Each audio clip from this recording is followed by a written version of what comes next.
Committee కుర్రాళ్ళు అనే cinema August 9న Friday రోజు సినిమా థియేటర్లోకి వచ్చింది. సినిమా కథా విశేషాలు అంటే ఈ వీడియోలో చూద్దాం. కమిటీ కుర్రాళ్ళు అనే సినిమా 11 మంది చిన్ననాటి స్నేహితుల మధ్య జరిగే స్నేహం, రాజకీయం, దేవుడు, అలాగే రిజర్వేషన్ అనే కాన్సెప్ట్ తీసుకుని ఈ సినిమా అల్లుకున్నాడు డైరెక్టర్.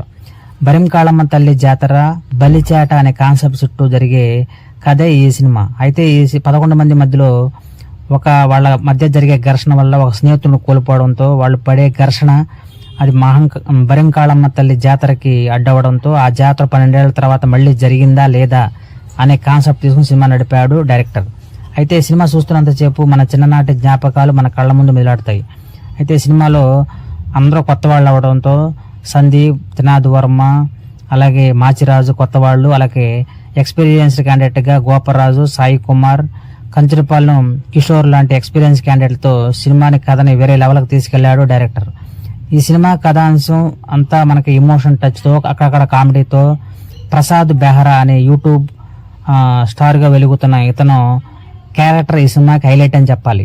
తను అన్నీ తానే సినిమాకి ఒక ప్లస్ పాయింట్గా మిగిలాడు. ఈ సినిమాకి మరొక ప్లస్ కొణిదెల నిహారిక ఈ సినిమాకి ప్రొడ్యూసర్గా వ్యవహరించడం ఒక ప్లస్ అని చెప్పాలి. ఈ సినిమా చూస్తున్నంతసేపు మనం ఎక్కడా బోరు ఫీల్ అయ్యాము. ఫస్ట్ హాఫ్లో కొంత బోరు ఫీల్ అనిపించిన ఇంటర్వెల్ బ్యాంక్ మాత్రం అక్కడ కథలోకి ఎంటర్ అవ్వటం సినిమా 2.5 hours మనల్ని ఎంటర్టైన్ చేస్తుందని చెప్పాలి. ఈ సినిమా డైరెక్టర్ యదు వంశీ కథ, production values, background music, dialogues, మాటలు అన్ని విషయాల్లో 100% మార్క్ వేసుకున్నాడు. ఈ సినిమా 2.5 hours ఎంటర్టైన్మెంట్ చేసే సినిమానే.